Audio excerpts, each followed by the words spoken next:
We're driven by the search for better. But when it comes to hiring, the best way to search for a candidate isn't to search at all. Don't search, match with Indeed. Indeed is your matching and hiring platform with over 350 million global monthly visitors, according to Indeed data, and a matching engine that helps you find quality candidates fast. Ditch the busy work. Use Indeed for scheduling, screening, and messaging so you can connect with candidates faster. Leveraging over 140 million qualifications and preferences every day, Indeed's matching engine is constantly learning from your preferences, so the more you use Indeed, the better it gets.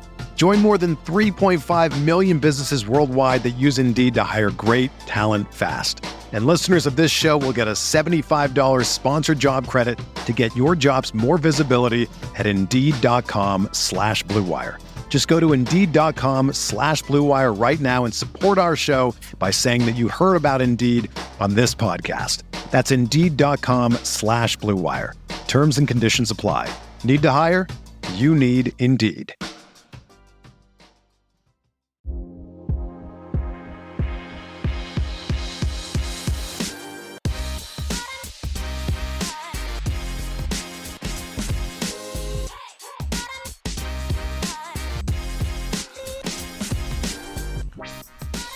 From the hills of Strawberry Canyon, I'm Coin Dang, and this is the Golden Bear Cast.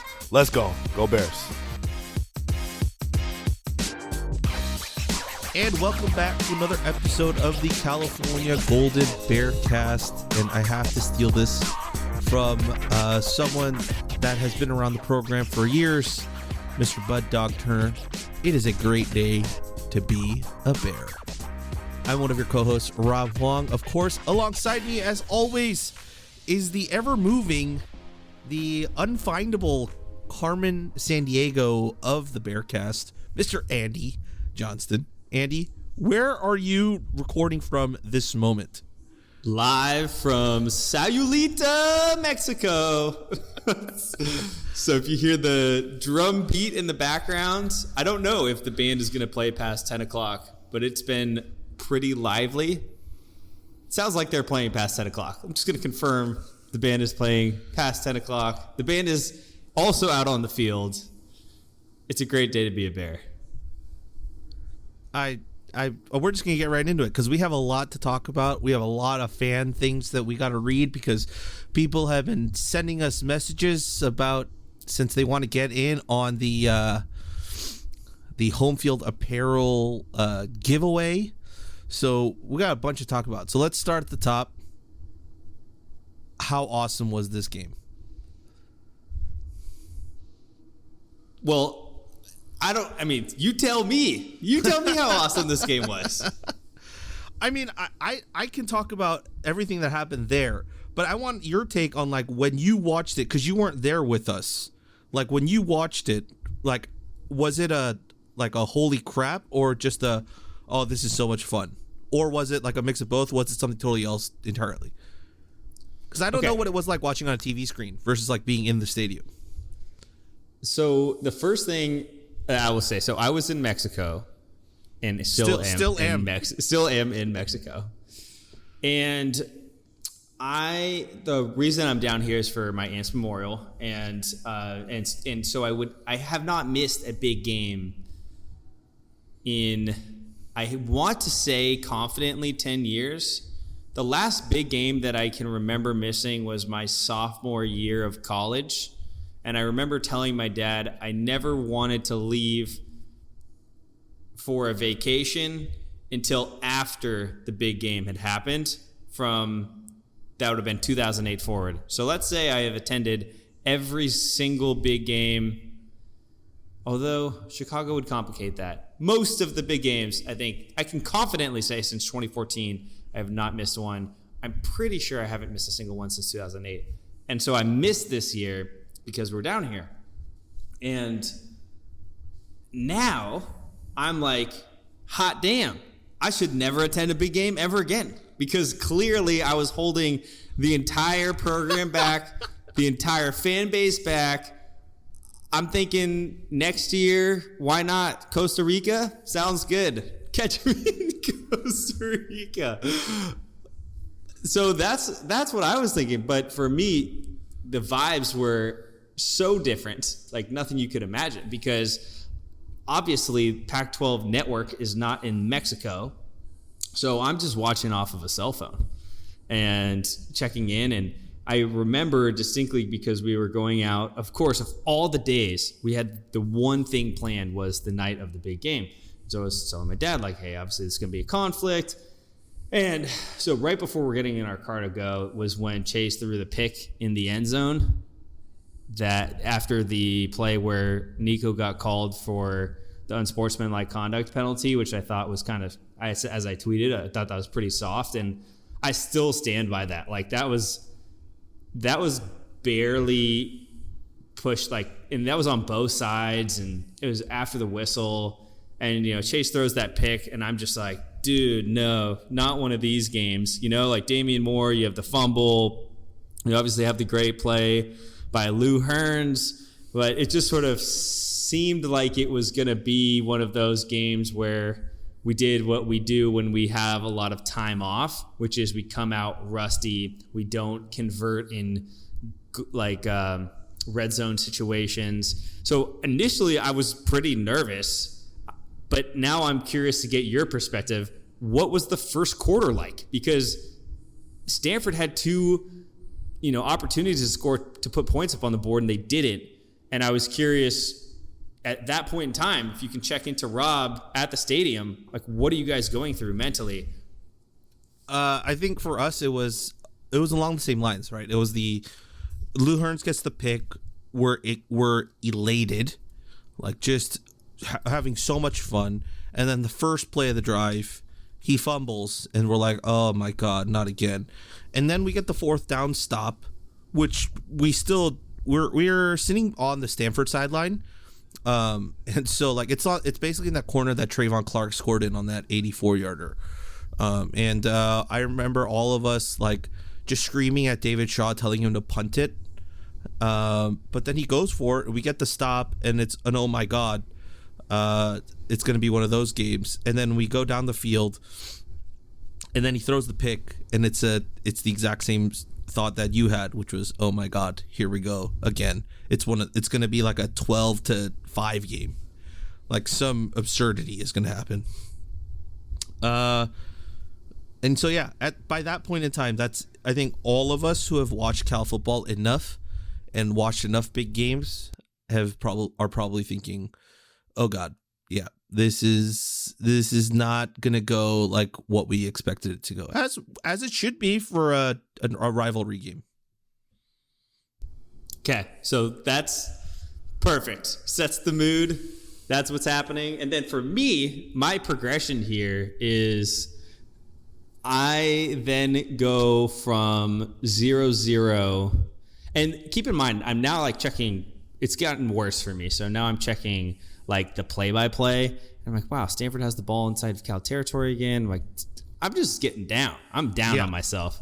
And then it was 7-0 Cal, and I told everyone, they're like, okay, thank goodness. Mm-hmm. And then it was 14-0 Cal, and I was like, okay, this game's almost out of reach. And then it was 14-3, and then it was 17-3, and then 23. At 20-3, I turned to my buddy Maddie, he's a freshman at Boulder, and he played high school ball at Monte Vista, so he actually knows Nate Ruchena pretty well. And I turned to him and I was like, this game's over. And I know you guys probably weren't saying that in the stadium, but I was, dude, 20-3. I know it's not the Magic 21, but I was like, this is over. This is the death sentence if you are going up against Wilcox, period. Just those games, you're up 23. We don't lose those games. And so from there, I just ordered another margarita and I was just in happy days. But once again, Rob, I don't care as much about that experience, nor do I think anyone listening to this does. Tell me what it was like in Stanford Stadium in the second quarter. We start to put up those points, right? And I think the one point or the one moment that I think we'll talk about is the moment where we got the ball back to end the second half, and he calls the timeout immediately so that he can get the punt back with time. We still have our 2 timeouts. And I thought we were going to take some shots, which we did, but we didn't burn off enough clock, and then we gave him the ball back, and then they come back and they hit the field goal to end the half, and it's 14-3. And it had that feeling of the UCLA game in, what was it, 2017, where he hits that long field goal to end the half. It kind of takes the buzz out of the Cal side because we're keeping them scoreless. And yeah, it was just okay, like we're in a good place, but we gotta be careful a little bit here. And then the third quarter rolls around, and then it's wait. Before the third, go ahead. Talk me through the first 2 touchdowns. Because the first one. Yeah, let's talk through that. Okay. Well, the first one is a big game. We witnessed history in that stadium.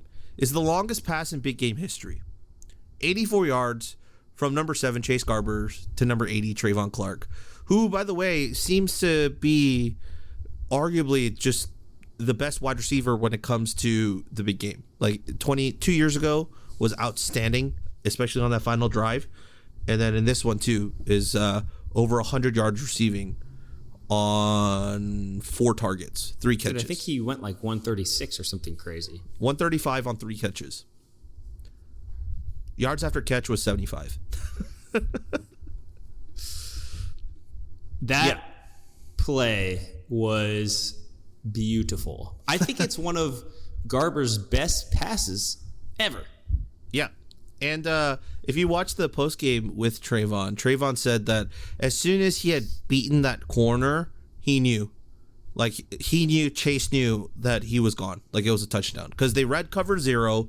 Everyone's lined up man-to-man. There's no safety over the top. So as soon as you can draw that passing lane out perfectly, which it did because the running back shifted out in the flat, the linebacker takes that step with him, and it opens up just enough of a gap to hit him on that slant, and he is off to the races, and he was gone. Like, Chase hit him perfectly in stride. Perfectly. And I think Chase said this, was just that we knew that, Trey has burners. Uh-huh. And boy, that was awesome. Okay, so that's 7-0. Let's talk about 14-0. Okay. The second drive, I think, was like a very Musgrave type drive. Very methodical. We're running the ball.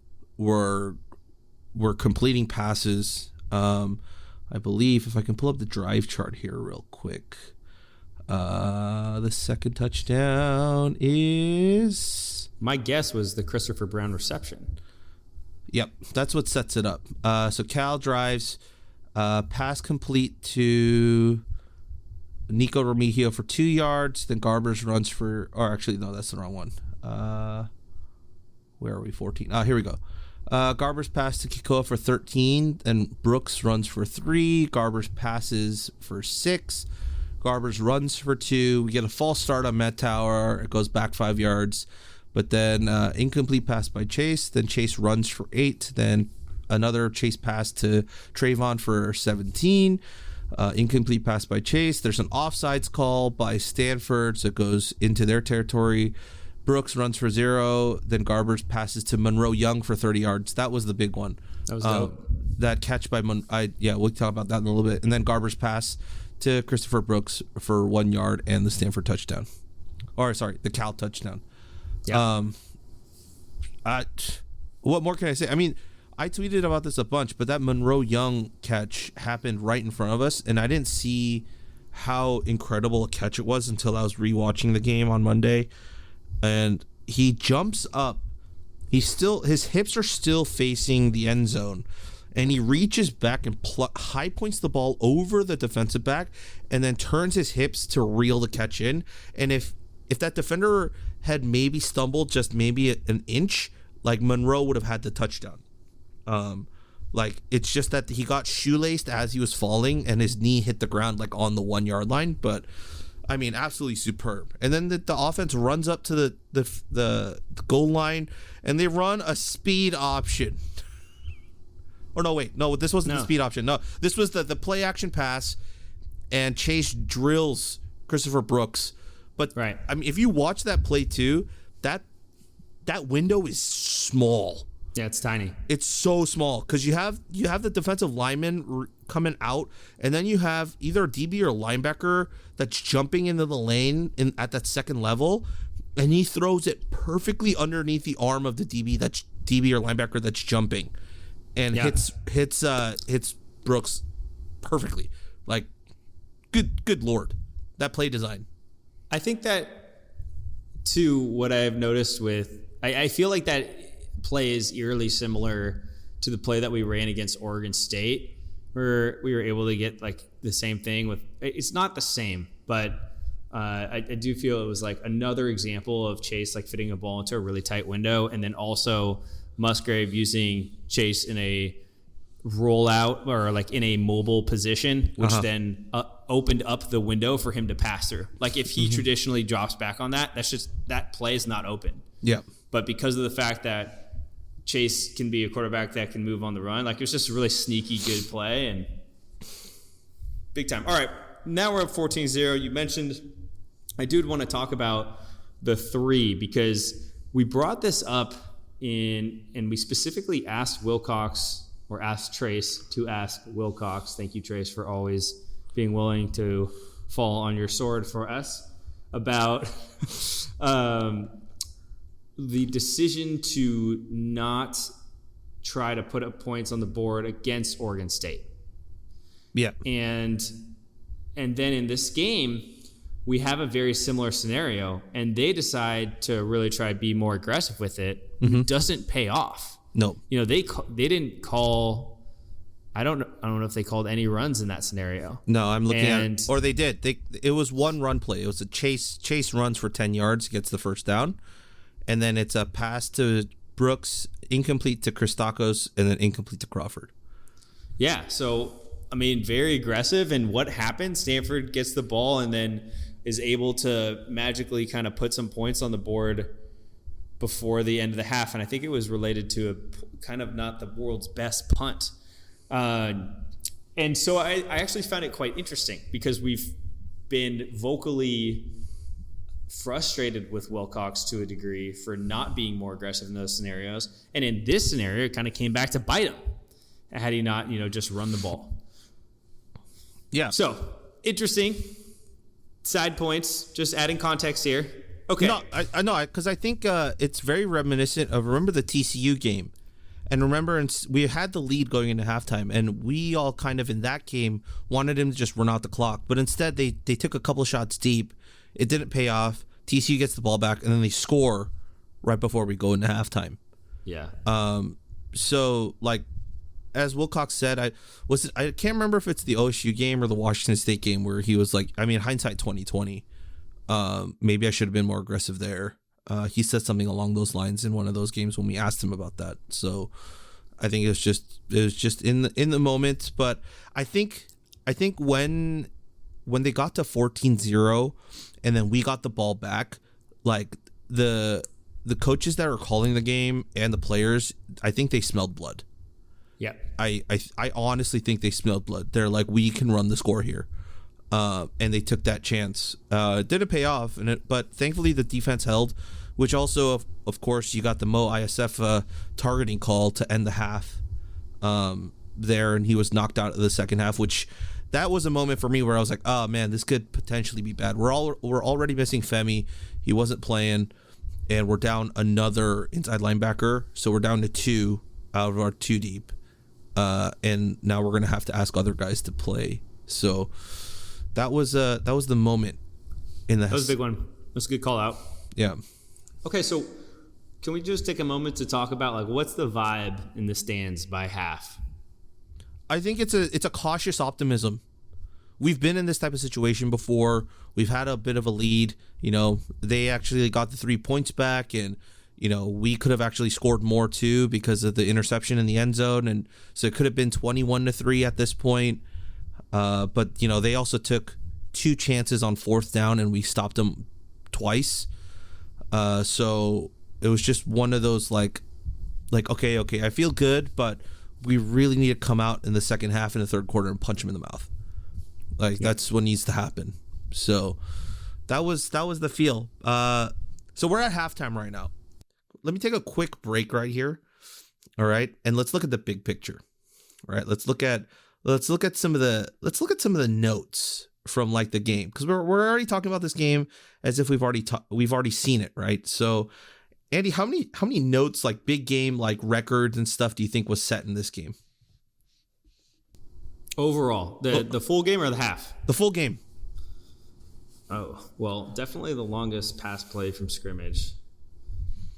I imagine that Garbers is probably getting up there for production. 6. 6? Well, in terms of the big game records, 2 were set. All right, so the longest pass play. And Cal set a big game record of 636 yards of total offense. Cal's previous big game best was 560 yards in 1993, while Stanford had 603 yards in 2013. The total yards were the most for the Bears since Cal also had 636 yards of total offense against Oregon in 2016. I remember the 2013 vividly. Yeah. Andrew Luck was unstoppable. Yep. Some other fun stats here. Cal rushed for a season-high 352 yards. It's the most the Golden Bears have rushed for since they had 431 against Washington in 2008, which was, of course, the Java game where he ran for, I think, like 5 touchdowns by himself. This was the last time Cal rushed for more than 300 yards was at Oregon State in 2018, which, of course, that was a fun game to watch too. Yeah, so those are some fun ones. And also, with 2 touchdown passes, Garbers has increased his total to a career best 16 in 2021. He had 14 touchdown passes as a 2018 redshirt freshman and 2019 as a sophomore. Garbers now has 50 touchdown passes, which ties him for 6th all time at Cal with friend of the pod, Kevin Riley. It's crazy, man. It's crazy. He's going to be so high in the Cal record books in so many different places. He also has ninth in career, or no, he had the 9th in his career 250-yard passing game, which also ties him on 9th on the passing list of career games of 250 yards passing games with Justin Vetter and Nate Longshore. And this is a kind of sad one, but that pick that he threw to, when he was throwing it to Nikko, that was the end of his streak of 126 passes thrown before he threw a pick. It's too bad. Yeah. It was just a weird pass. He just underthrew it. So underthrown. Yeah. It was hard to understand. I know at the time it was confusing. Like, there are folks out there wondering if Nikko ran the wrong route. But luckily it didn't matter. And why was that? Because the second half comes around and we punched him in the mouth. All right, take us through the third quarter. All right, so we come out, we get the ball back to start, and it leads to how many yards is this? We go from the 25 down to the Stanford 6, and we kick a 24-yard field goal. So now we're up 17-3. Was that the one where we pushed ourselves back, or is that the next drive? I can't remember. That's the next drive. Okay. So we get it down to the 6. Mm-hmm. And did this involve Kakoa's throw or no? Yes, this involved Kakoa's throw. Kako Crawford, pass complete to number 80, Trevon Clark for 34 yards. Trick play. Okay, and quick timeout. Did you watch the replay, right? Yeah. I was debating. I'm going to say it on the pod, but I'm not going to tweet it because I was going to tweet it, and then I was like, I really like Ted Robinson. Was a great tennis announcer, and I thought he was never really appreciated with the Niners as much as he should have been. However, I think he is a Stanford fan. You're not the first person to say that. The way he announced this thing, so that pass, he basically announced it as incomplete. Yeah. And was like, and then he of course corrected it. But there were just a couple of times when Stanford would make a play and it felt like he was more comfortable calling Stanford making that play. Maybe it's from watching years of Stanford win the big game, but like it was one of those things I was watching. I'm like, is this real or am I just making a bigger deal out of nothing? But anyways, seems like a great dude from all close circles. I've heard that is the case. However, I couldn't help fighting that just throughout the whole broadcast. I'm like, damn, these are huge plays, and you would expect the kind of announcing to go with it. And even on the Trevor, dude, I keep calling Trevon. I've been calling him Trevon Clark his whole career, so I'm just gonna stick with it. Trevon Clark. True stubbornness coming through. Even on that play, it was like, oh, and Garbers might have 6 here. And it was, but I was so confused. Shouldn't that be, shouldn't you be announcing Clark catching the ball and running it? It was just wild to me. It didn't make sense. And I was confused. And then there were a couple plays defensively that Stanford would make and be like, it would be like, oh, that could really be a big play for Stanford right there. I'm like, dude, are you even the game? It's 17-3 or 20-3 right now. This isn't even close. So anyways. No, I think you're right. I think he does give the benefit of the doubt to Stanford a little bit and is just calls it the other way for Cal and then it's just okay correcting himself afterwards. Yes. It had and that. And he definitely did that with Kokoa. Yeah. But that's not the only trick play we saw today. So we'll stick a pin in that. We're gonna come back and talk about that.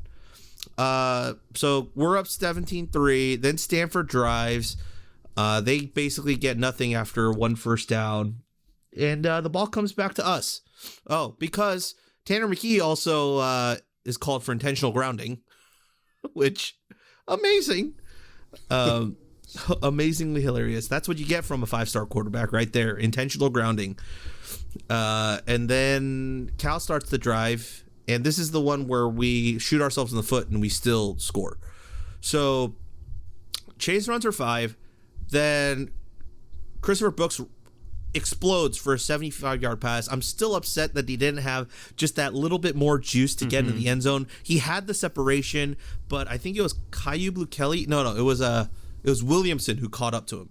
And he just didn't have that, just that one more half a gear is what he needed to get in the end zone. But it's fine because we're down to the Stanford 17 when we started off at the Cal 8. And then Garbers passes to Nikko, which is a touchdown, but it's negated because there's an unnecessary roughness on Romy, which I think, I'm going to be real unbiased here, was the right call. He kind of dove at the defensive lineman when the defensive lineman was already on the ground. They called that. Marcel runs for 5. Then we got called for a false start on Ben Coleman, so we go back 5. Garbers passes Dancy for 5, and then Tonjes for 10.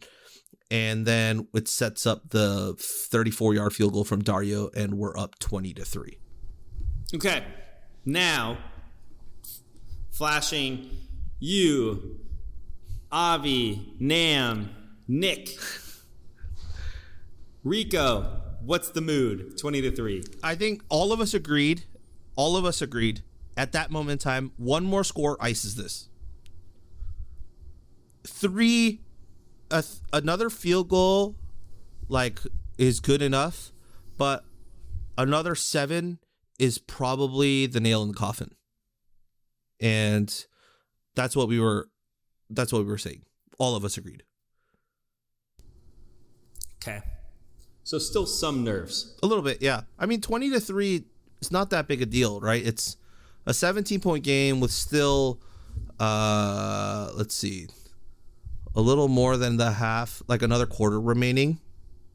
Yeah. So, all right. So it's 20-3, and Stanford has the ball. That's where we're at. We are a tortured bunch. We are a tortured bunch. 20-3, and we're like, can't celebrate yet. Not yet. Not yet. Can't be happy yet. Not okay, yet. cool. Well, good to know that our Cal pessimism or cautious optimism, whichever way you want to look at it, is still flowing strong. Absolutely. And then, so Stanford drives, and they punt. This is hilarious. All right, so Tanner McKee passes to Eurosec for 11 yards. Then Tanner McKee passes, so they get their first down there. Then he passes to Austin Jones, which is incomplete, but there's a penalty on Lu-Magia for a roughing the passer call, so that's 15 yards. So it's down to the Cal 42. So they're in I didn't Cal. like that one. They're all in Cal territory. Then Did you think that was roughing the passer? I didn't think so. I think the way that the refs were calling the game, they were going to call that as a roughing the passer. If it was any normal game, I don't think they would have called it. I don't know. Was it roughing the passer, or they said it was going low on a quarterback? It's the same. It's one of the same rule. Like what they'll say is roughing the passer. I did not like it. Yeah, But continue on.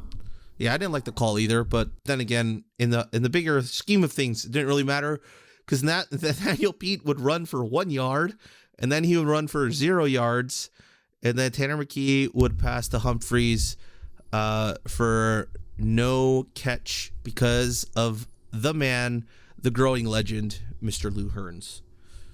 And then Stanford would punt back to us.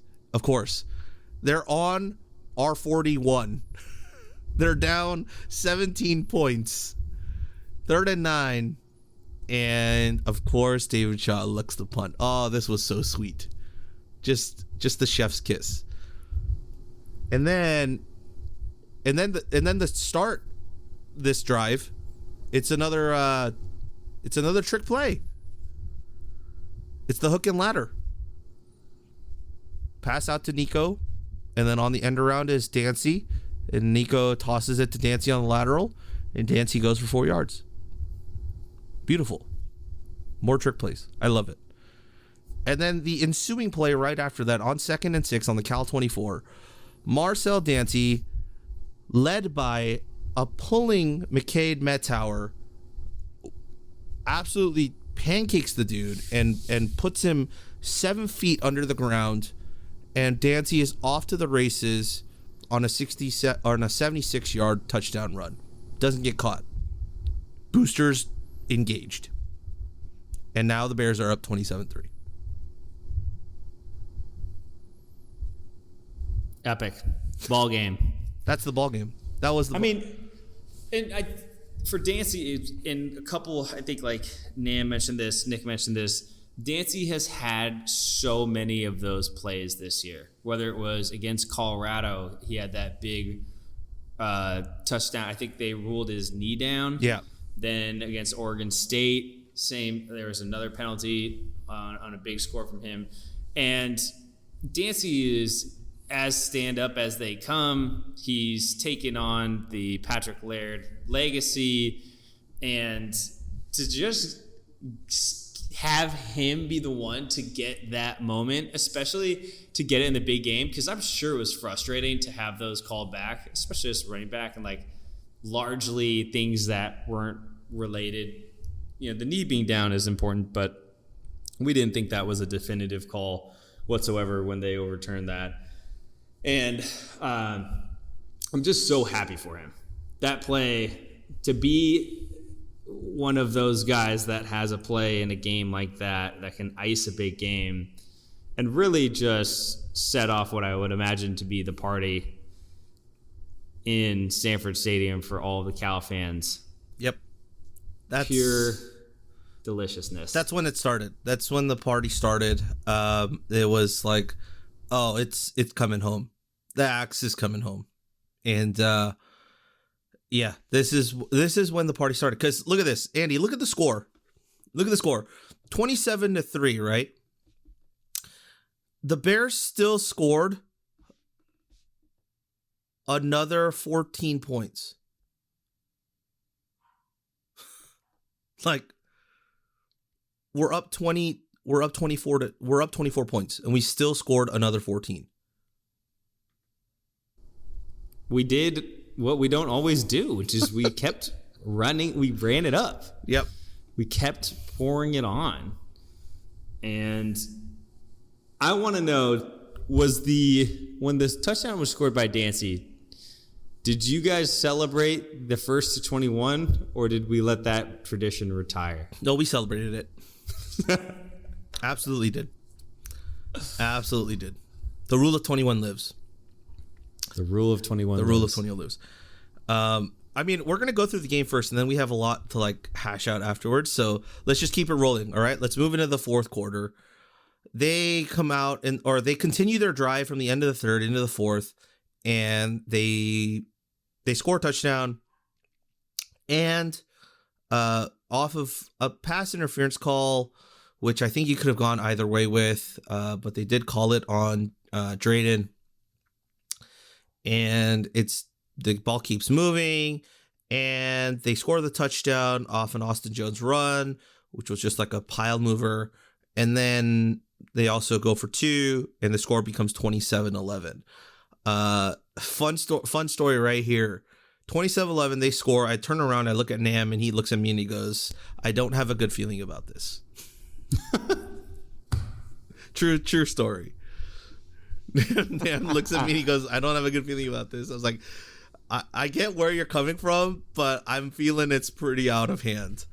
And then Cal starts this drive on the Stanford 39 because they go for an onside kick, and the ball doesn't even touch the ground. It just he just chips it out of bounds at the 50.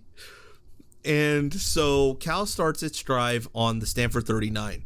And we weren't ready for it, dude. We were. At all. We were. No. Oh, we weren't. Sorry, I'm saying we weren't.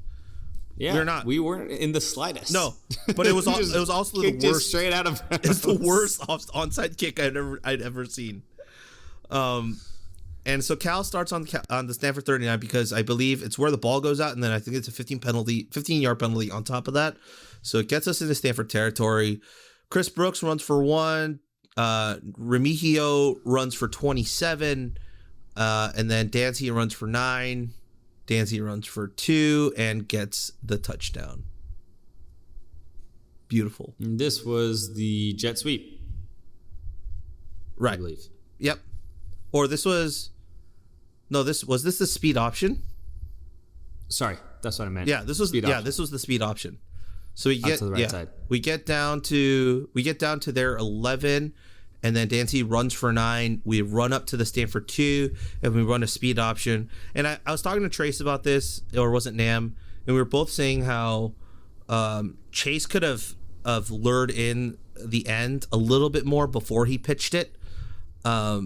But either way, he still pitched it, and Dancy had enough space and the speed to get to the edge and to score. So Cal 34, Stanford 11. And the party's now we're really started, right? It's really going. The students moving down to the lower bowl. Yeah. When did that take place? About the 6-minute mark before the game ended. Okay.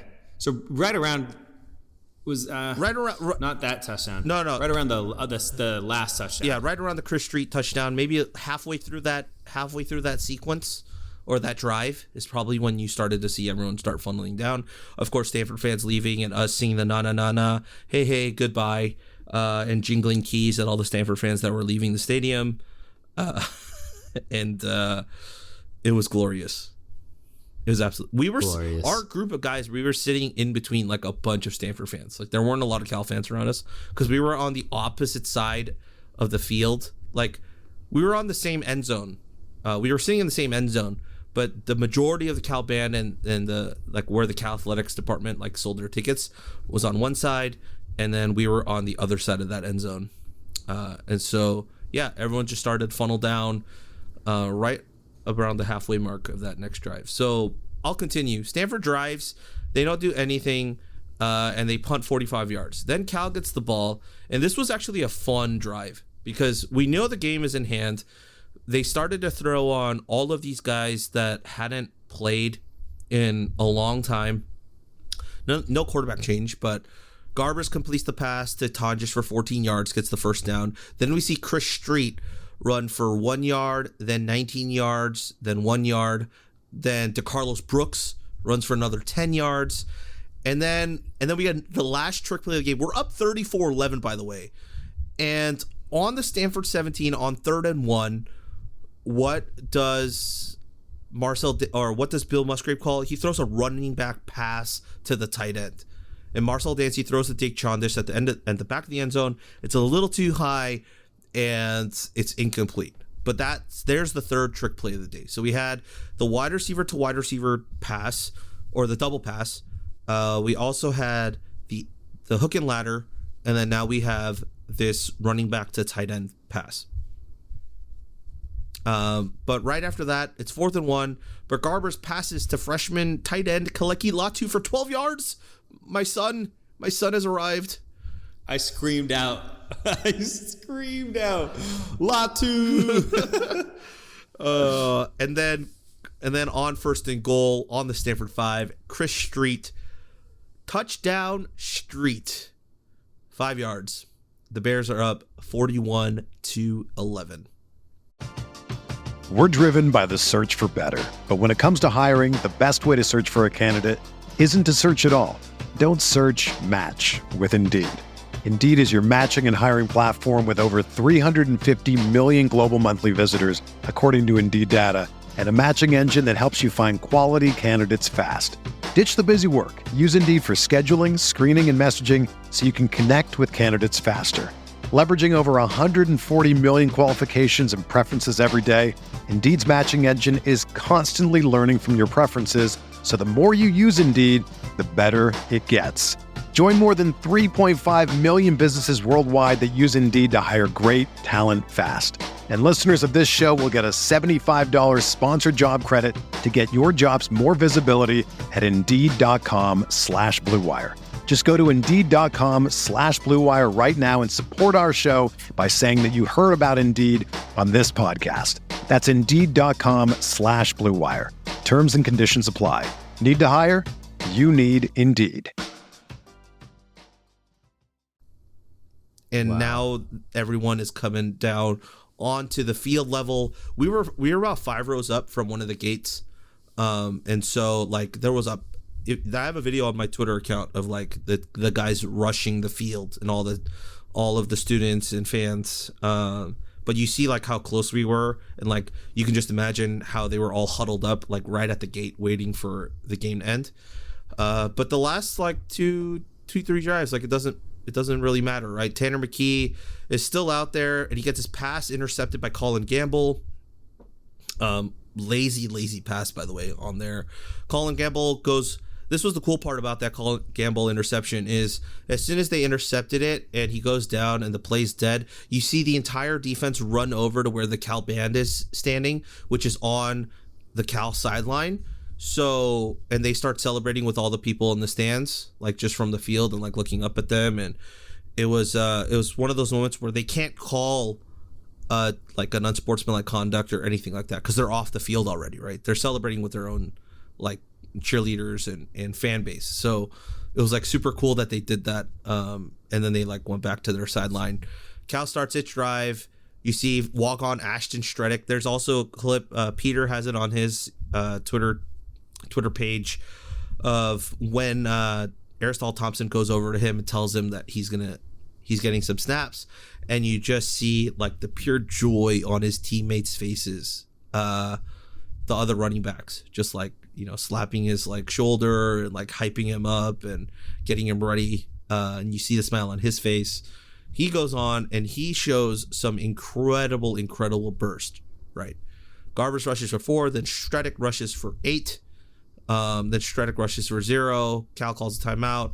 They put in Robbie Rowell. Chase is taken off. Robbie Rowell gets sacked for 4 yards. The O-line didn't do him any help on that one. And then zero help on that play. And then Stanford rushes for 3 and then 2, and the time runs out. And Cal, in the 124th big game, reclaims the axe after giving it up during that COVID year game. And now the fans are on the field. Jubilation. Yeah, really a missed extra point away from 3 straight years winning the big game. Mm-hmm. Well, we still won back-to-back. In Stanford. Back-to-back at Stanford. At Stanford. Yep. No better feeling, right? Maybe then, I don't know. Is it better to win at home, or is it better to take it away when it's better to take it away when you're on the road? I think it's better to take it away at Stanford and then better to keep it at home, right? I think that's what you want. So next year is going to be huge. Next year will be huge. But let me run you through some fun individual notes. There's so many notes from this game, man. Christopher Brooks had a career-long 75-yard run in the third quarter, finished with 13 carries, 131 yards, his 4th career 100 game, and the first he's had since he had 3 in 2019. He's as well as the 2nd highest rushing total of his career. Marcel Dancy, of course, a career-long 76-yard run for a touchdown. That's Cal's longest run since, and finished with 4 carries, 92 yards, and 2 rushing touchdowns, which is also a career high. Cal had 3 plays of 75-plus yard runs, 75-plus yard runs, which marks the first time that's happened since the data is readily available since 2007. So it's never happened. I mean, who knows when it happened before. Cal has had at least 2 runs of at least 75 or more, and that happened in 2008 against Washington State. Cameron Good, 1.5 sacks in this game, so he had 6.5 to the year. He has 20 to his career, which puts him 9th on the all-time Cal Bears list. Lu-Magia Hearns III registered his first career interception on the first series of the game, also finished with a career-high 4 pass breakups, equal to the most by a Cal player in 2021. Isaiah Young has 4 against Oregon State. Nate Richena posted a career-high 10 tackles. Colin Gamble recorded the first interception of his career. Mo Iasefa had a career-high tackles for loss, 2. Daniel Scott tied a career-high for tackles for loss. Nick Often and Elijah Maharo posted career highs with 2 tackles. Ryan Puskas and Isaiah Young tied career highs with 2 stops. Raymond Woody tied a Cal career high with 2 tackles. J. Michael Sturdivant recorded his first career tackle. Kiko Crawford completed a 35-yard pass to Trevon Clark. That was the first pass attempt of Crawford's 6-year collegiate career. Nikko Remigio's 27-yard run in the 4th was the longest of his career. Chris Street scored his first collegiate touchdown. Dario Longetto had career highs of 8 kickoffs and 428 yards of kickoffs. Josh Drayton broke Cal's career record for games played. He was tied for the lead at 52 with Sidcon Thompson, but now with playing 53, he is the sole lead. It's so cool. I love that one. Valentino Daltoso played his 45th game at Cal and started at right tackle for his 44th all-time start. Since his 2017 arrival at Cal, Daltoso has made at least 10 starts at 4 different positions on the offensive line. Elijah Hicks was a game captain for the 4th time this season. Daniel Eder and Robbie Rowell made their 2021 season debuts. And last but not least, NAM receipt guy Caleb Higgins made his Cal debut on special teams in today's game. There's a lot of young guys that played in this game, and especially on the offensive side of the ball, that's super exciting. I think we're going to miss Christopher Brooks next year. He's been a huge, huge player since we've started playing our best football. Well, that's if he leaves. He's been a big part of that. He can come back. COVID. Oh. Yeah. Great. Yeah. Dude, they need to mark that when I'm looking at the damn sheets. They marked that I think they marked that on the roster sheets we get. No, dude, it's not marked. The roster sheets we get when we're at Memorial, it's marked there. It says COVID year.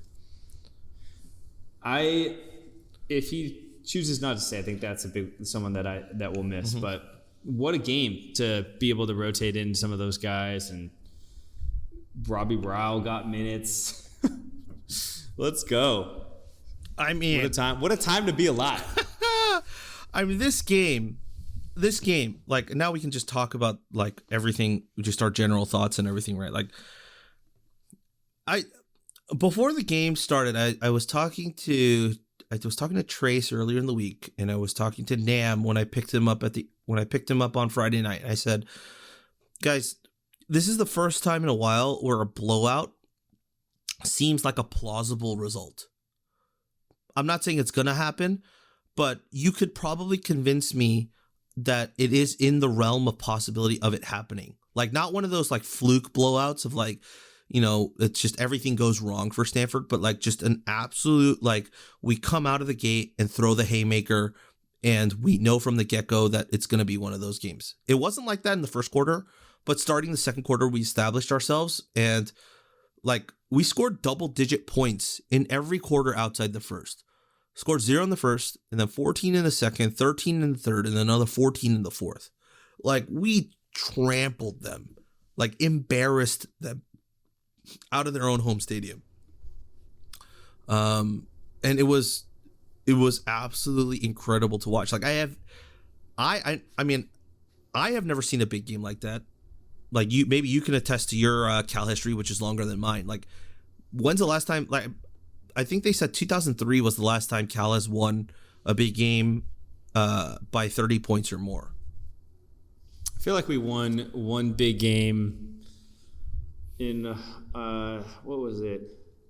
Was it 07? Didn't we lose it? Didn't we lose the Axe in 07? Gosh, maybe.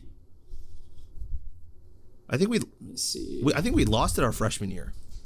Garbers. Because we went 5 of 6 to end the season, right? After the Oregon State loss.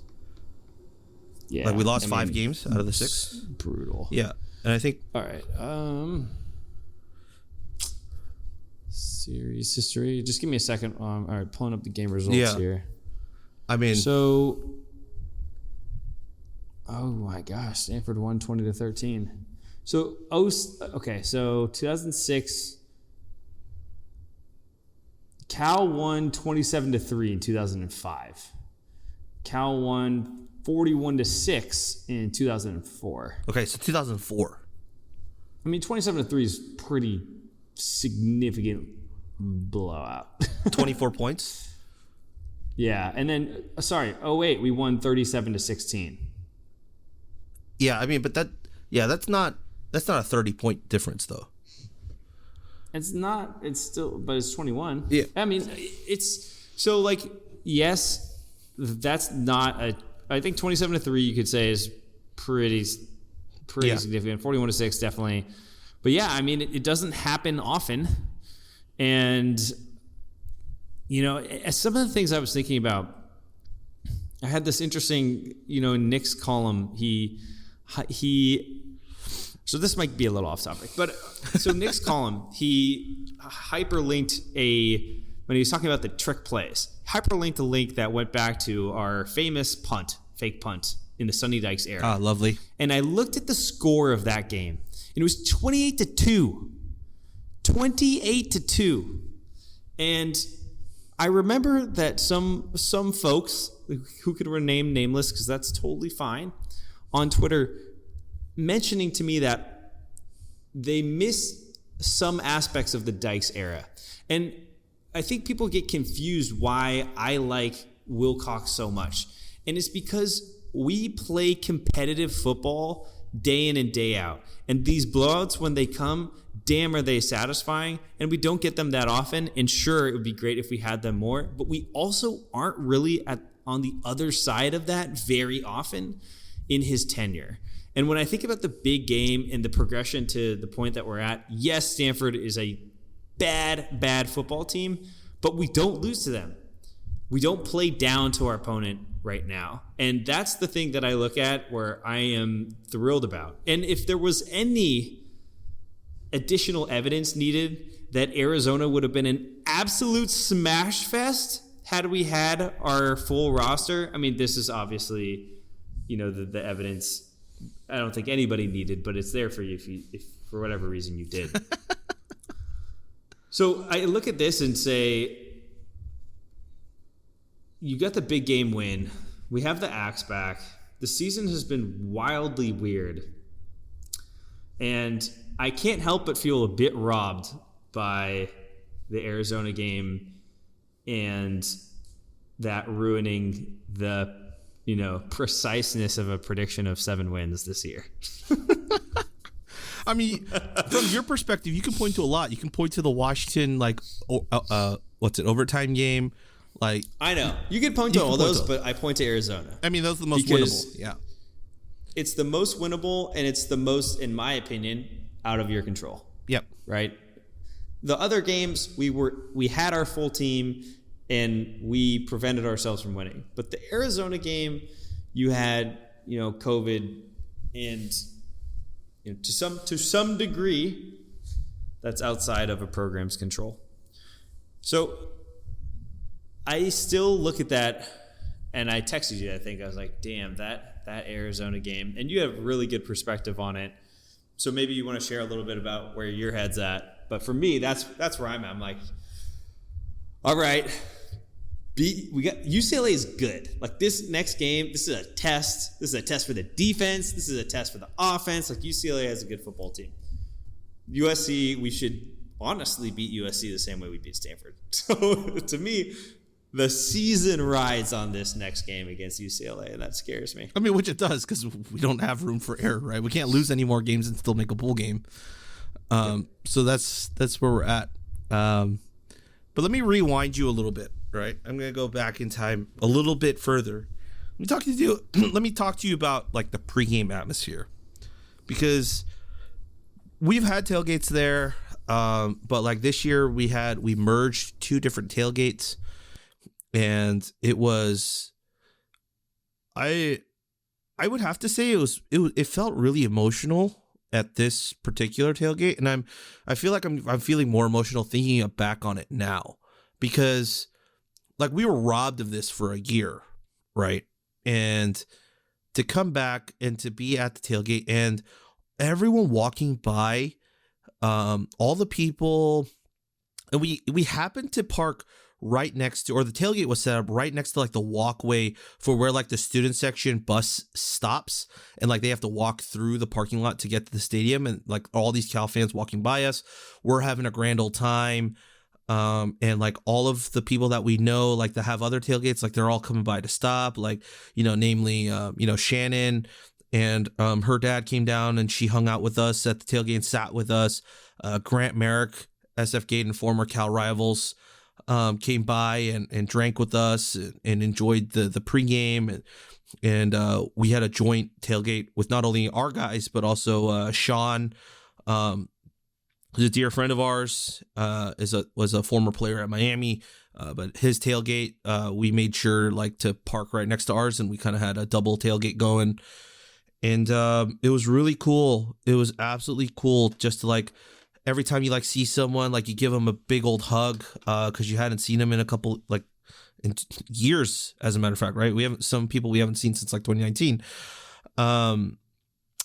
And just all of that. And then added to that was like me, Avi, and Nam, like we had to walk over to like, from the media parking lot, we like walked over to where our tailgate was, and we're like walking through, and we're also having to like check in at this like vaccine tent to get, like these wristbands just to verify our vaccine, so we don't have to do that when we get to the gate. And people recognizing us off of whether it be our sweaters or whatever it may be, and just like connecting with people face to face versus like just interacting with them on Twitter.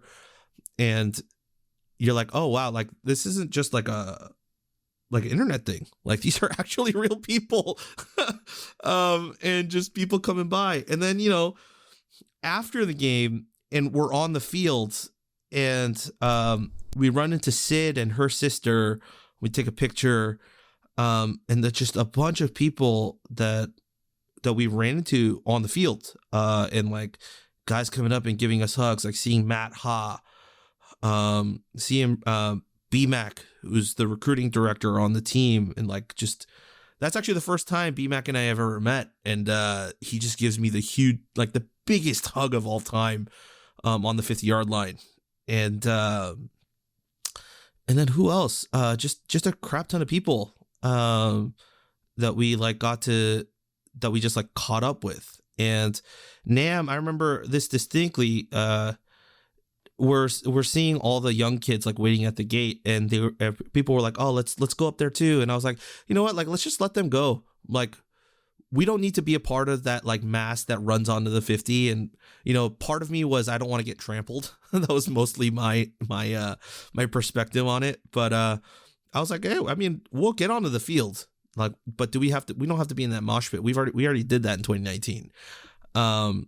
And wow, so veteran of you.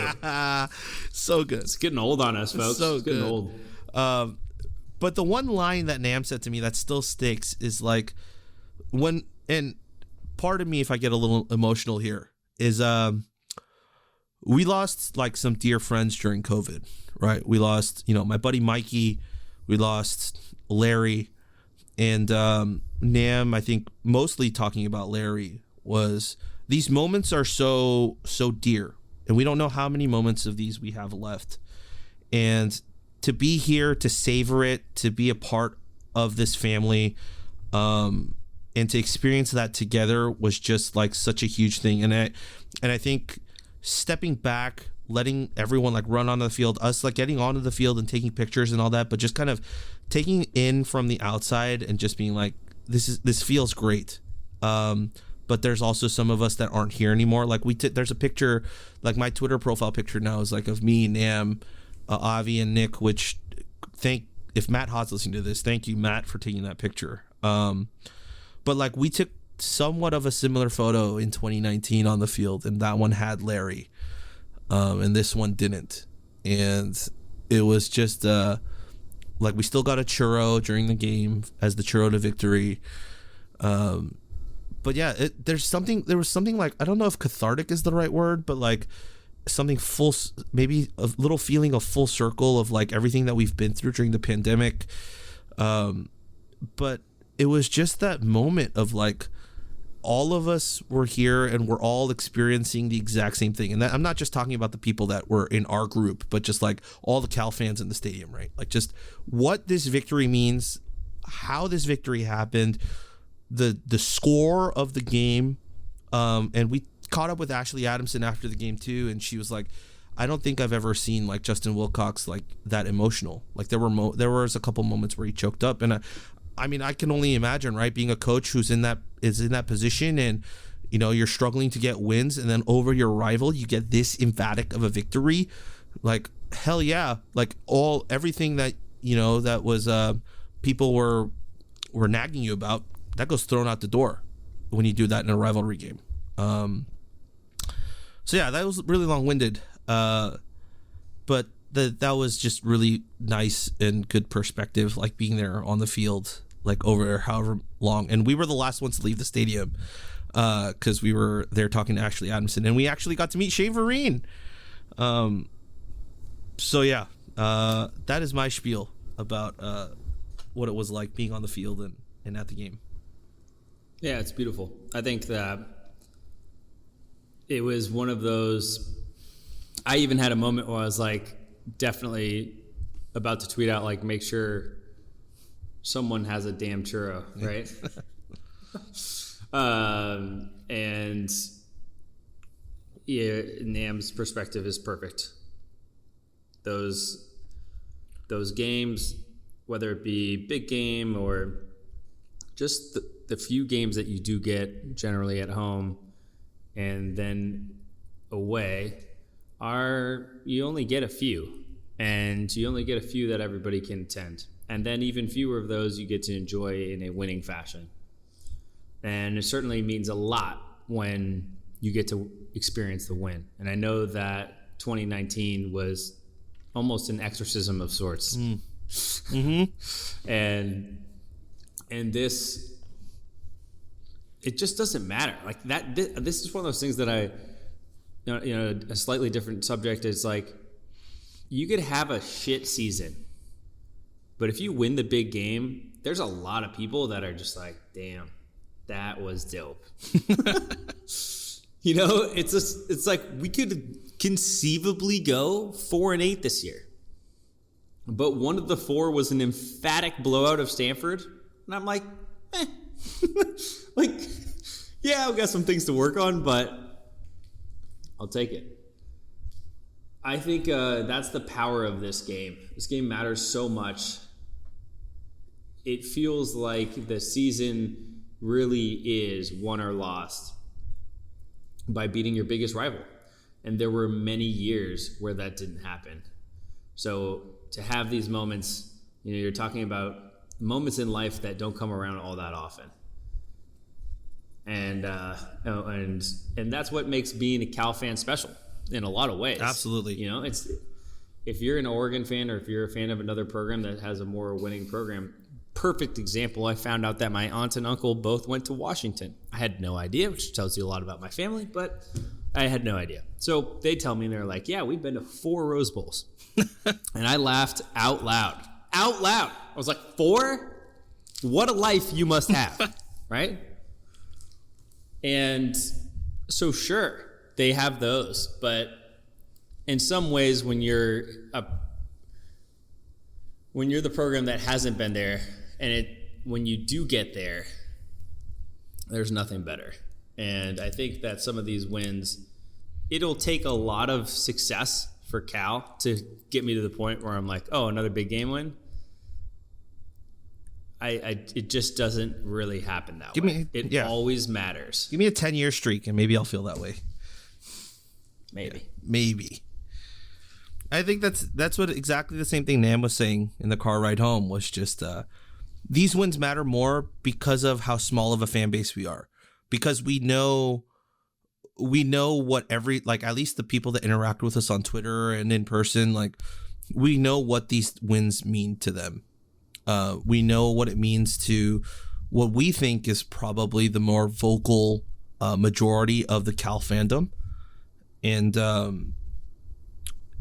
just all of us being like unison in that, you can't take that away. I tweeted that and like weirdly got like over like 100 likes on my Twitter account, which I was very shocked by. It wasn't weird at all. I didn't think it was well said. I didn't think it was gonna be like, I didn't think it was gonna explode like that. But it did. But yeah, if you don't know what I'm talking about, you can check my Twitter feed. You can find it. It's too cringy for me to read it on here. But I mean, God. All right, so we have some superstitions now. All right. We're 2-0 inside Stanford Stadium when Nam has a pocket dog. And what I mean by pocket dog is that he has a hot dog that's stashed either in his pocket of his pants, like his jeans, like just in a pocket, or in the pocket of his jacket. 2-0. We're also 3-0, we're also 3-0 when I drive Nam to a Cal game we're attending. And I believe we're also 3-0 this season when we drink Malort before the game. Malort is the real key. It's so bad. Oh my God. It's so bad. Did you have it again? Yeah, I did. But it's so bad. Where is Brian getting this? He like orders a case from Chicago. But we had it for the Oregon State game. We had it for what other game did we have it for? We had it for the big game. We had it for one more game before that. Which game was it? Colorado. Oh yeah. Colorado was the first time we had it. Yeah. So we're 3-0. We're 3-0 when we have Malort before the game. So we can blame Brian. That's the reason we lost Arizona, because we didn't have Malort before the game. We would have needed a lot more than Malort to carry us through that. You never know. You never know. You never know. But man, just what a feeling. Like I watched the game or rewatched the game on Monday, and I was still like, because I was watching from the field. Like as I said, I was like 5 rows up from like the gate to the field. So like we didn't have good looks at a lot of these plays. And to watch it on TV, like to be able to rewind and watch certain plays develop, I was like, I don't have any issues with how the game was called. I don't have any issues with any of the play decisions. Like, I don't. Like, I mean, we can nitpick and we can be like, oh, there was a blown coverage there, or if they fill the wrong, like, gap on the run here, or, the route was a little shallow, or the route was a little too deep here. But, like, big picture, I don't have any issues with this game, which is, like, crazy to me. That the game that I don't have the most issue with in terms of coaching is this season's big game. It's mind-boggling. Yeah. It's a trend, dude. It's the trend. This game to me was the culmination of what we've been saying. What we've been looking for and investing in is progression. And we've been looking at that over the course of the last month and saying this defense is getting better. The younger players are getting better. The offense is getting better. The offense is looking more complete. The offense is also getting harder to defend. All of these things are highly, highly, highly investable right now. And that's what I would look at. It's like, this is a program that arguably should be on the back of 5 straight wins, right? Or 4 straight wins. Sorry. 4 straight wins. There's few hotter teams in the country. So it's going to be really interesting to go into UCLA. But the core of this program is moving in a really solid direction. And if I am pitching that to a recruit, it is, we had some weird stuff happen. Who didn't? We're coming out of a pandemic, still in a pandemic. And, the beginning of the season was some of that. But now with this going into next season, this is something that you're going to want to be here for. And we're going to return a lot of players. I'm really excited about where we're going. Even if I end up having, if we ended up going 4-8, I'd be pretty surprised. But even still, I think that you've started to see and build belief in what they've been selling. There is some evidence now of this greater picture that Wilcox and Co. have been pitching to us for a few years. The Wisconsin of the West. Hey, we're running the ball like them now. Yep. Well, Andy, we've talked about the game. We've talked about our perspectives. We talked about superstitions. We talked about our emotional side of the game. What we haven't done is gone to the people. You've had Wendy's nugs dipped in sauce, but have you had them covered in sauce? Wendy's new saucy nugs take the crispy and spicy nugs you love and turn them up to 11. Choose between flavors like buffalo or honey barbecue, garlic parm, or if you're a real heat seeker out there, you can try spicy ghost pepper, only on Wendy's signature spicy nugs. Listen, I'm going to dare you to do it. I dare you. That's 7 delicious ways to try the nugs that you already love. Pick a flavor, grab some extra napkins, and then grab a few more napkins and prepare to nug like you've never nugged before. For a whole new way to nug, it's got to be Wendy's at participating U.S. Wendy's. We haven't gone to the fans. And you know why? Because everyone who replied with their takes, whatever it may be, or questions, was going to be put into a raffle for Homefield Apparel, right? Yep. And we got a bunch. So we got to run through all of this. You ready to do this? Let's do it. All right, let's run at the top. All right, I'm just going to go through it like order by order. Not real, no real like, any agenda here. All right, first one, of course, is our dear friend Sid, who we saw at the game. Hi, Sid. How you doing? This was my first big game win that I was most importantly, 1, in attendance, and 2, I can actually remember. Safe to say this was a huge highlight for me. Which play impressed you the most, offense or defense, and how are you feeling about UCLA? Well, damn. Congratulations, Sid. That's awesome.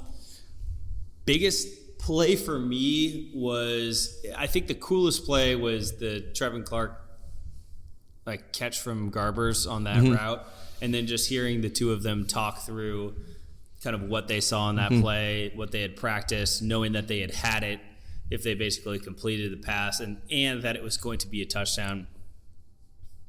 Just awesome. And as far as UCLA goes, I expect it to be a competitive football game. I don't know. UCLA dropped 60-plus points on USC, but they have a very gettable defense. And they've been a tricky opponent for us the last few seasons in regards to trying to figure them out. I find myself very confused as to what we should expect coming into Saturday. I mean, UCLA is overall. Yeah, I mean, I was just going to say UCLA's also never played a defense like ours. Yeah. Defense wins championships. That old mantra. I mean, the defensive matchup, I think we win. The offensive matchup, so defense to defense, we're better. Offense to offense, they might have a slight edge. But that's the thing about this new version of Cal, right? Since October hit, this offense is pretty damn good. So if we can continue to control the ball, pace the game, do those type of things, I think UCLA is a winnable football game. I just expect it to be close. I'd be surprised if it wasn't. I would concur. All right. So Sid gets her thing. I will say the one play that impressed me the most is Lu Hearns' pass breakup, not his interception, but there was one pass breakup on the sideline where he just flicks his wrist at the ball and just taps the ball out of the receiver's hands. And I thought that, for me, that was from an individual play standpoint, absolutely outstanding. Like, to be able to make that. And he's undersized too, at playing against some of those bigger Stanford wide receivers. Played out of his damn mind. Was absolutely amazing. Good pick. All right, we got our next one. All right, we're moving on. So Sid is one of the people that is into the raffle. Next one, Gerardo. I'm not going to say your last name because I'm going to butcher it. Do you feel like we opened the playbook a little too much, especially with the trick plays, instead of saving some for next week? Feeling good about the running back room for the next few years. Where has Jeremiah Hunter been?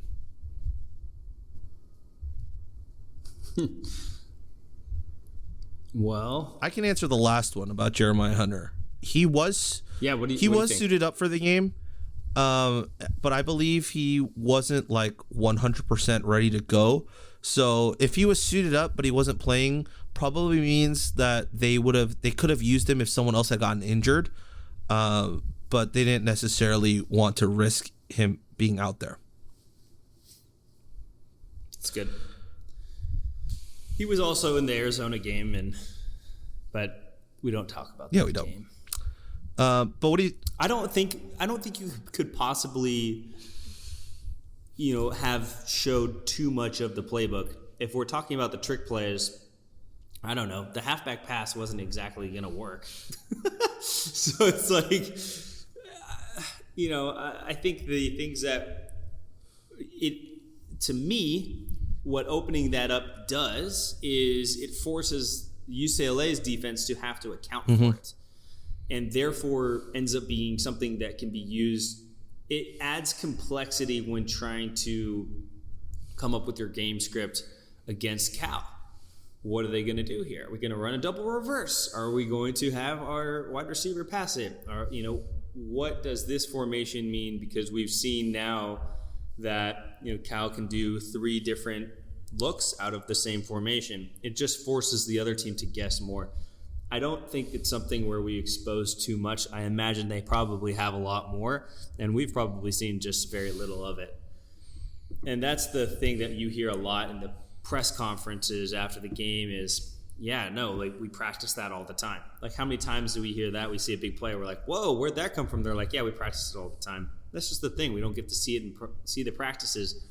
But Rob, what do you think? I think you're right. I think it's one of those things where people also forget that teams also self-scout, which means that not only do you scout the other team, but you also look at what your own tendencies are. Like how many times you decide to do this when you're in this situation, how many times you do this in this situation. So I think that those trick plays came out of their self-scouting, where they realized, hey, we run a bunch of end rounds, but we haven't run reverses. Let's do that. We've run like all these like swing passes, like, and all these quick wide receiver screens.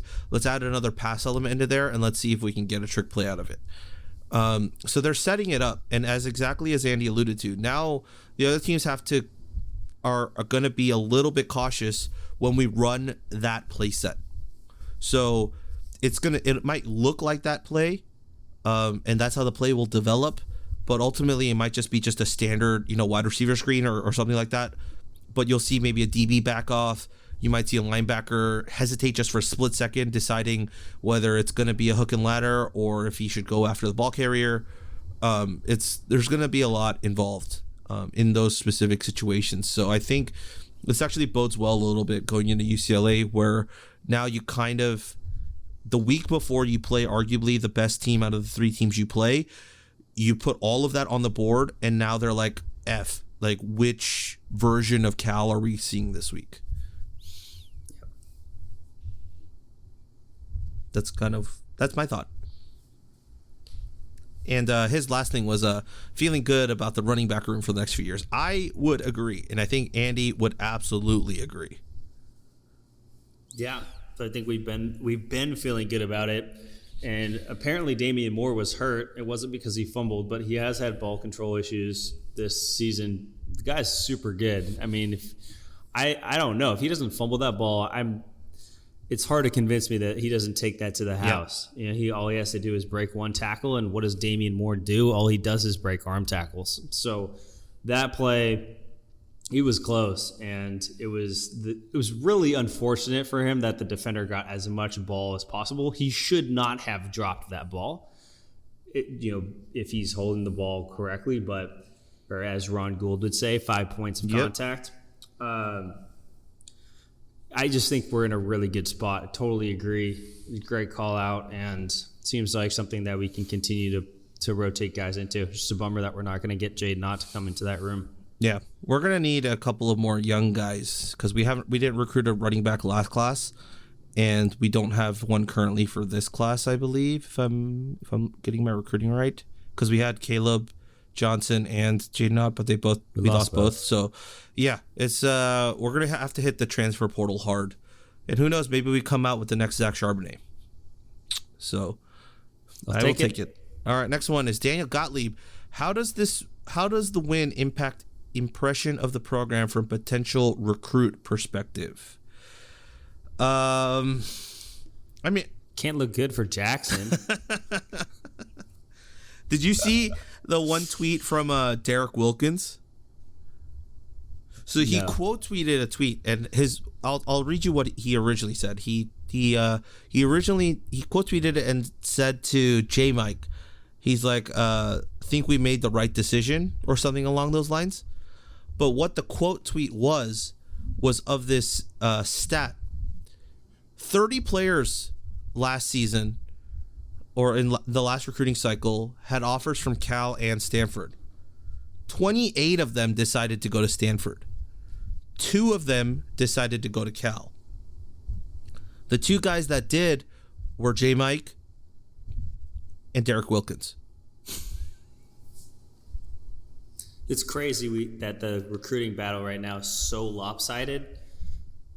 And that's just such an area of opportunity, because those are the guys that we have to go after because of the academic requirements and in the area. Probably most have some sort of local tie. We have to win that. So you'd expect the win from this game to matter a lot, but we're not helping ourselves in any bit by losing those games at the beginning of the year. Because if this was the 8-4 season, or dare I say 9-3 season for Cal, yeah, you'd be winning those. The thing is, Stanford has that past success that they can really draw upon. We still can't say that we've gone to a Rose Bowl. We can't say we've gone to a Pac-12 championship, and I think that matters. guys might not be looking to compete on national television for every single game, but at the end of the day, I think they want a shot to win a Pac-12 championship. And so, yes, this win's super helpful, but I don't think it gets us all the way there. Very close. It gets very close. But honestly, you just got to start winning more games. I think that's the easy part. Like, that's the easiest way to describe it is win and sell. Win and sell. Does the win impact the impression of the program? Probably to maybe some guys that were debating whether to go to Stanford or Cal. But overall, probably doesn't move the needle too much. And I don't want to be negative, but that's just how recruiting works. But yeah, all right. Added Daniel's name to the list of people. All right, we got another one. From Shavit Karen. You love this guy, Andy, or gal. Shavit's my I don't know boy. if it's a guy or a gal, so they for now. Shavit asks, seems like Wilcox will be here for 22, so does recruiting rebound for the 23 class? Take, by the way, is that I do not agree with that this current weak class doesn't matter. Only 10 commits and no running back for 2 years will hurt in terms of depth. So let's start with the first part. Do you think recruiting rebounds for 23? Just based off this win, I don't think so. If we win out, yes. If we lose UCLA and beat USC, we'll probably be right where we are now, if not maybe a little bit better. The important thing about this is, like, you have something to pitch. There's something to sell. You're basically people as a high schooler. I can look at this program and I can say I understand what I'm buying into, and I feel like so many programs can't say that. Washington State can't say that. USC can't say that. Washington can't say that. Like, the list goes on. And even in the programs that, you know, are retaining their coaches, you know, they might not have that certainty. So what I would really go with Cal is, you know what you're getting here.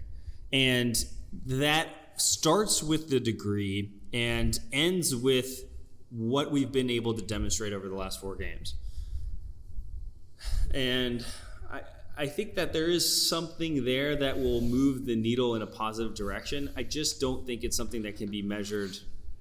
It's not just going to be like you win the big game and then all of a sudden all the recruits are like, you know what? Actually, that was the thing I was just waiting to see. I think, but definitely the play on the field helps. And the point about the class that I have been making all year long is that we need to focus more right now on development rather than refilling the coffers, because the team is young. And yes, not like Rob, you mentioned it before, like not bringing in a running back hurts, but I'm not concerned about the running back room to the point that our friend Daniel just made. The running back room is deep right now. And so for me, you can miss on a couple of recruiting cycles at that position, but the big ones is making sure that, like, just look at this team next year. There are guys that we've brought in that haven't even seen the field yet. Achille Calhoun is one of them that came in with a lot of hype that hasn't even seen the field yet. J. Michael Sturdivant has barely played this year. Barely. So for me, it's about developing that class. I mean, you have Jermaine Terry waiting in the wings, who's mauling over Stanford defenders in the end of games. We have Kaleki Latu, who's already made a couple of huge plays and presents a huge matchup nightmare. We're running 3 tight end sets that, you know, looks like Stanford. We're doing to Stanford what Stanford tries to do to everybody else.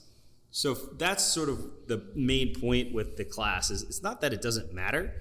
It's just that you can afford to go down, but you have to go back up. So I think the overall point that you're making is like, yeah, 2023 has to be a big focus. And then Rob, what you and I have been saying is like, yeah, like attack the hell out of the transfer portal for this year. One, because most likely you're going to have a lot of talent there with what's happening with Arizona State. and with what's happening with all of these coaches openings, like I feel like players are most likely to transfer within the Pac-12. When we used to have transfer portal problems, where did all of our players go? A lot of them went to Arizona. They went to like other Pac-12 schools because like what Trey Beck was saying on the pod is like a lot of these guys have other Pac-12 offers. So for me, this offseason actually could probably be, or this class could be buoyed pretty well behind some solid transfer portal moves that will come from, I mean, look at Oregon's still bleeding good players too. Like those guys, a couple of the players that have announced their intention to transfer, they're good football players on a team that I happen to think wasn't very good, but like their record showed otherwise until they got mollywopped. That was so enjoyable, by the way. I don't know. So what do you think, Rob? I mean, you said everything that I would say is there's only 10 commits in the class, but signing day hasn't happened yet, and signing day happens at the end of mid-November, mid-December to end of December. That's the big moment. Recruiting is still happening right now. Like you guys are coming on visits, maybe not officials, or actually some officials, maybe some unofficials. So it's still happening, and the reason we probably don't hear anything right now is because we're more focused on what's happening on the field than currently what's happening off of it. So I think you'll start to see the pickup of recruiting news maybe over the next couple of weeks as the season rounds out, and now the coaching staff is going to have more focus on recruits being in the area and having the time to go out and talk to guys, maybe talk to some guys that are going to be decommitting because of coaching opportunities elsewhere, like all the guys committed to Washington, all the guys committed to SC, all the guys committed to ASU, all the guys committed to maybe even Arizona, at least defensively, because Don Brown's not going to be there anymore. There's a lot of schools that you could probably tap into that you have been recruiting for quite some time and see if you can get another foot in the door. So I think there's a lot to look out for. We just gotta see and see what develops. Recruiting never stops until the guy signs the piece of paper, and even then, it still doesn't stop until he actually gets on campus. So, the other piece too that we've talked about, and we saw it firsthand with Cal basketball, is like I'd rather take 12 than force myself to take 18. Yep. So if I take 12 or 10, and then that allows me to more time to evaluate talent in the transfer portal, and I have more roster spots and flexibility, I'd prefer that than going on a huge reach and putting out a scholarship that then occupies a spot for 4 years that may never come off of the or go beyond the 3 deep. But let's not talk about Cal basketball. No, absolutely not. All right, we're moving on to the next one. So I added Shavit to our randomizer list. We go to the next one. Pat, P3 Cali. What a fun, complete game fought through turnovers and penalties that hamstrung them in the past. Concern is Trent leaving kickoff short, which worries me against UCLA returns. I assume if Lopez or others were better at it, they would be given a shot. I think you're absolutely correct. The issue here is, or I don't think it's an issue. I think some of those kicks were actually, designed to not get it into the end zone, and to kick it to one of the blockers that's probably sitting, somewhere at the 15-yard marker. But the only issue with those kicks is you want those kicks to go high, so that when they receive the kick, all they have the option of doing is going down or calling the fair catch, because those guys don't have speed. Like, they were afraid of Nathaniel Pete's speed, which you rightfully should be, because you saw him early in the game too, where he broke off a couple of long runs because he would be able to burst through the hole. So yeah, I don't think it's too big of an issue. I get where you're coming from, but yeah, it'll be we'll see what happens in the UCLA game. I do wonder where they're going to kick off to, or if they'll try the short game again. But once again, I think you're absolutely right that it's a little worrying. But for me, the worrying part is that the kicks need to be higher if they're going to go for those kicks. Yeah, well said. All right. That's Shavit, and that's Pat. All right, the next one we got from David Taylor. Where have these trick plays been all year?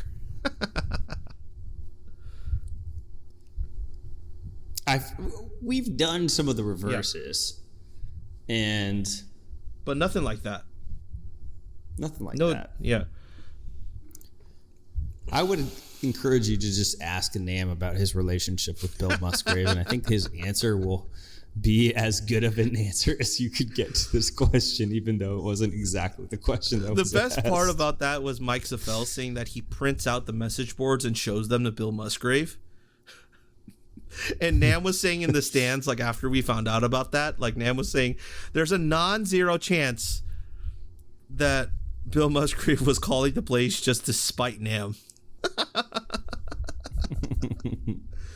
Maybe. All right. The next one comes from our dear friend Terrence, who's out in China. My take is that we didn't score enough points. Yeah. I mean, it's totally valid. We left so many points on the board. I could 100% see how someone would be like, dude, like, what did Nick say? 41 felt like the floor? I agree. We could have easily had 50 because you take away, you swap the interception in the end zone for a touchdown, and then you also swap the two field goals for touchdowns. Yeah, you could have. We could have had 60. Yeah. Boy. All right. Thanks, Terrence. Next one, our boy Josh.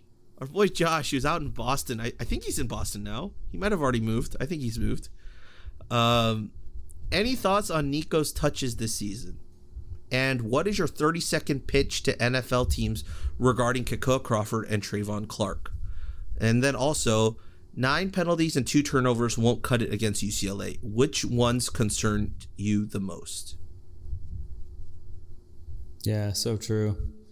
The penalties were really uncharacteristic for this positive stretch that we've had. So I think those would be the ones that concern me. Like, turnovers are going to happen. Well, and they also have DTR, which means DTR giveth and DTR taketh.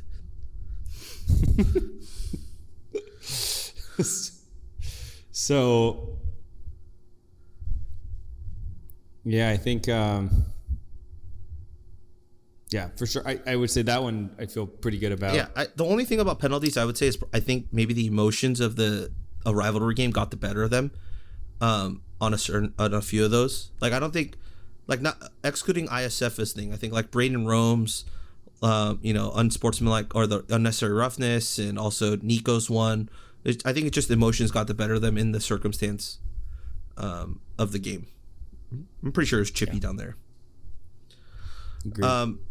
Also, for Andy, your thoughts on Nico's touches this season?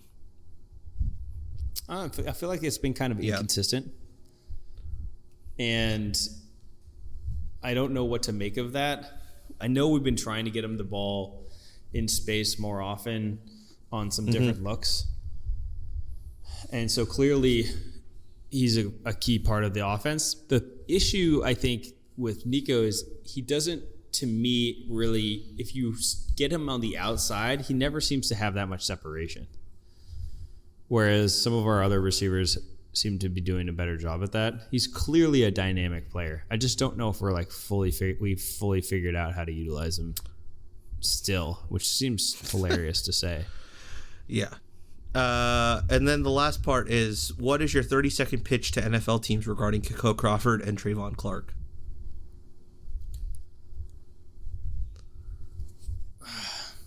Rob, give me yours, because I would have to do a lot of just like measurables. I think if you want speed and a guy who's willing to take a back step and fill a necessary role in the offense at wide receiver, despite having the athletic ability of being a number one guy on the offense, or even a number 2 guy on the offense, these are the guys you want.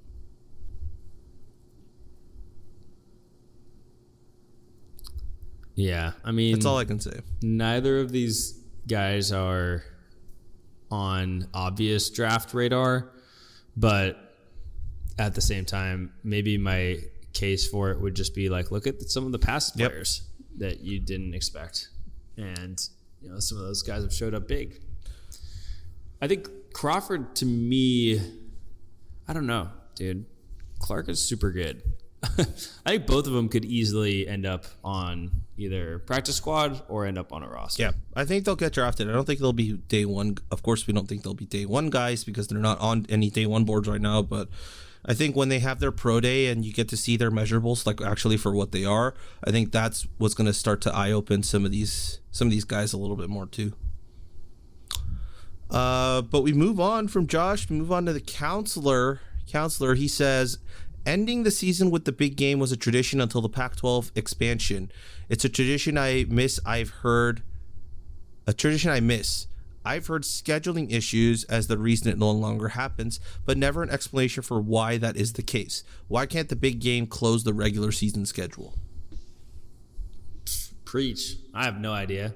It's maybe something to do with Stanford and Notre Dame. Yeah, that's what I would suspect. But it's probably a Stanford support. I think it's not just a Stanford and Cal issue or a Stanford Notre Dame issue. I think it's like an amalgam of issues with Stanford playing Notre Dame, SC also playing Notre Dame yearly, and then our schedule, and then like if you look at SC schedule, like this week they're playing BYU to end the year. I think those types of issues force us to play a week earlier. I mean, but also like SC plays LA the week before too. So it's just a new thing. I remember distinctly at the time being super pissed when they made that change. And then they put a big game in October, and I remember how much I hated that. And then they just moved it back to what they had changed to, and I was never nearly as pissed about it because the October one sucked so much that I was just happy to have it back in November. 2 weeks before the season is not that bad in my opinion. It's not that bad, but I agree. It'd be better to close the year with it like it was before. I would concur. All right, we got 2 more here. One from fully vaccinated mask-wearing Yoda. He says, trivia. This is the first time ever that we've taken back the axe twice in a row down on the farm. Oh, yeah. I didn't know that. Do you know that? I didn't know. I mean, Garbers, dude. Like, Garbers at Stanford as a starter, undefeated. Unbelievable. 2 times, 2 wins. The axe bringer, Mr. Chase Garbers. Which, by the way, shout out to our boy Dallas, man, with that picture of him as Thor with the axe. Like, good God. Like, yeah. So and good. Nam found out, like, that Chase knows about that picture and has seen the picture. Which I think is hilarious. All right. Our last one comes from Meredith Schensel. I hope I said that right. I'm sorry if I butchered it. Andy, have you seen this? Have you seen this response on our Twitter page? I don't know. Well, go take a look if you don't mind, because she added pictures, which I think you need to see for this to do justice. So as you look that up, I'm going to read what she said. I was telling everyone at work on Friday we had a chance and was roundly told I was wrong. I'm glad the team did such an amazing job. Now the tie is lucky and will be worn to work every year the last work day before big game. Go Bears. The second picture is me in 1994. Wow. Okay. Hold on. Andy is looking up the picture. Oh, the tie is amazing. Superb. Oh, with the axe. Rallycom. Former Rallycom. Yeah. Well, I think you are now obligated to wear the tie every single year before the big game. The last work day before the big game, every single year. Easy. Yep. I remember. Oh, do you see Terrence responding with his 1994 photo? Oh, this is cool. So I remember distinctly holding the axe in 2009 and how cool that was. Overall, this is awesome to see. Wear the tie. The tie plays. Dude, I rocked my Homefield Apparel shirt all day. I rocked it to the beach, rocked it back, and we were getting ready to go out. I wore like straight up like going out to a nice dinner with friends like at house, but like a nice outfit, and then rocked the same Homefield Apparel shirt. So I'm all for the traditions, and I will join you on that one, except it's going to be me wearing the Homefield Apparel Bears shirt that I absolutely love. We actually have. Sorry, I actually lost 2 or 3 more people in the replies, so I'm gonna read them out real quick. So our first one is from Adams. He says we need a discussion of how Bill Musgrave suddenly turned into Inspector Gadget for a night. I think he's talking about the gadget plays, the trick plays that we were talking about, which I think we did a decent discussion of. I think that's been in the playbook all along. They were just looking for the right game to do it, and this was the perfect game to do it. Yeah, it's the perfect. Critical Race Thierry. Oh, I do love that name. Andy won't get it because he's not a soccer fan, but I do. He says, I'd like to think Bill was trying to drop 50. Yep, that is true. And last but not least, Mr. Darth D'Artagnan on Twitter. The Musgrave offense we were waiting for. All gas, no brakes. How about them freshmen? And then lastly, how much is a Cal donor going to have to pony up for rushing the field? I believe the home field actually pays for that. It doesn't matter about opposing field or opposing players or fans. That's what I thought it was too. It's like, I think what they have a countdown timer as soon as the game ends before you start, you let them onto the field. And that's when, yeah, if they're the majority gets onto the field before that timer's over, you have to pay the fine.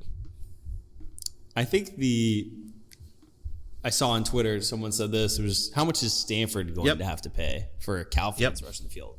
And that is the best question ever. Oh, what a day. What a day in Palo Alto. And what, man, I don't think that this feeling's not going to leave for a while.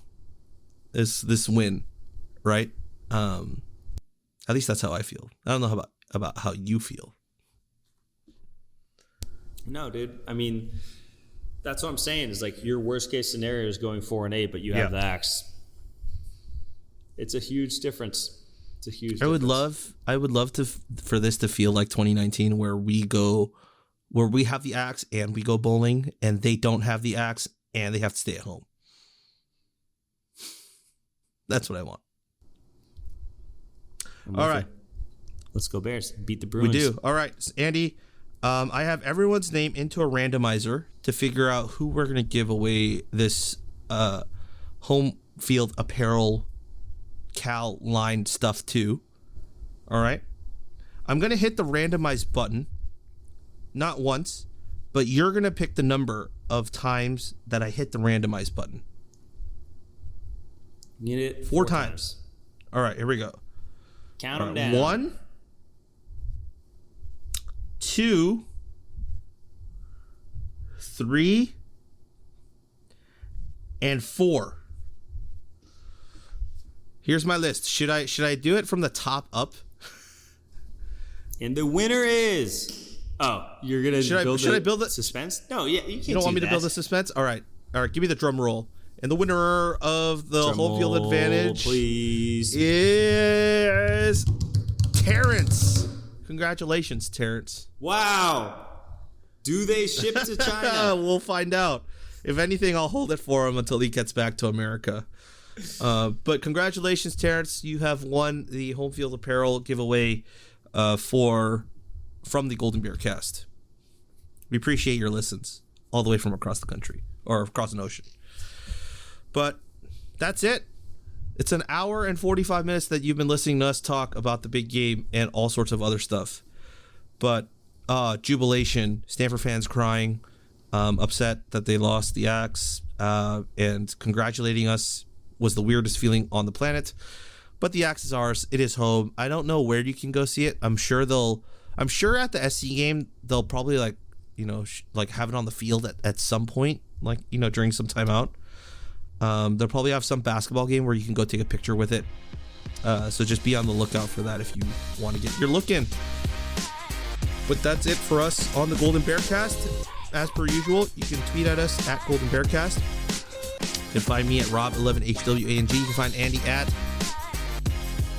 Andy J. And you can find all the written stuff at rightfulcalifornia.com leading up to the UCLA game. And that's it, folks. The Axe is ours. And as always, go Bears. Go Bears.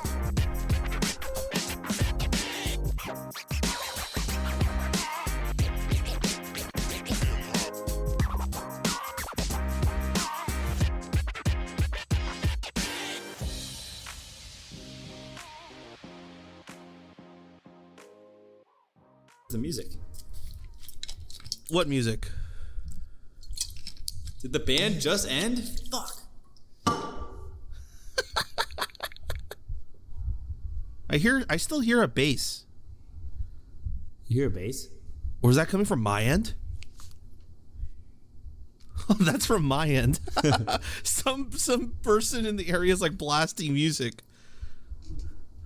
It's like a concert going off in here somewhere. Oh yeah, they're back. Okay, let's do this. All right, here we go. 3, 2, 1. We're driven by the search for better. But when it comes to hiring, the best way to search for a candidate isn't to search at all. Don't search, match with Indeed.